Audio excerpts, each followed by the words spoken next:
નમસ્કાર મિત્રો, વછરાજ દાદાનું એક એવું મંદિર કે જ્યાં આજે પણ છે તે પ્રસાદ બહાર લઈ જવા દેવામાં આવતો નથી। વર્ષો પહેલાની વાત છે કે જ્યારે એક આખો સંઘ છે તે વછરાજ દાદાના દર્શને નીકળે છે, પરંતુ તે 7 દિવસ સુધી રણમાં ફર્યા કરે છે। એમને તેમનું ખાવાનું પણ ખૂટી જાય છે। ત્યારે એક વ્યક્તિ હોય છે કે જે શેઠને દાદાને પ્રાર્થના કરવાનું કહે છે। એટલે એ શેઠ છે એ વછરાજ દાદાને પ્રાર્થના કરે છે અને 11.5 મણ લાડુની માનતા કરે છે।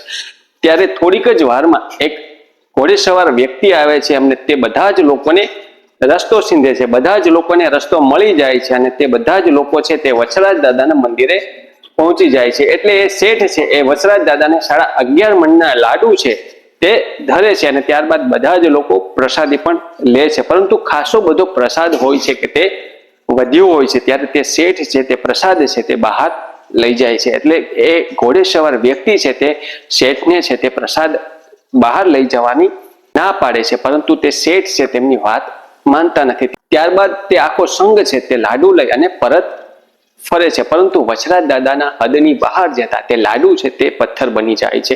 એટલે આખો સંઘ છે તે ફરીથી વછરાજ દાદાના મંદિરે આવે છે, તેમની માફી માંગે છે, ક્ષમા માંગે છે અને તે લાડુ છે તે તેમને પરત કરે છે। મિત્રો, આજે પણ તે લાડુ છે તે વછરાજ દાદાના મંદિરે જોવા મળે છે। મિત્રો, વછરાજ દાદાના આ મંદિરને લાઈક, શેર અને ચેનલને સબસ્ક્રાઇબ અવશ્ય કરજો મિત્રો। આભાર।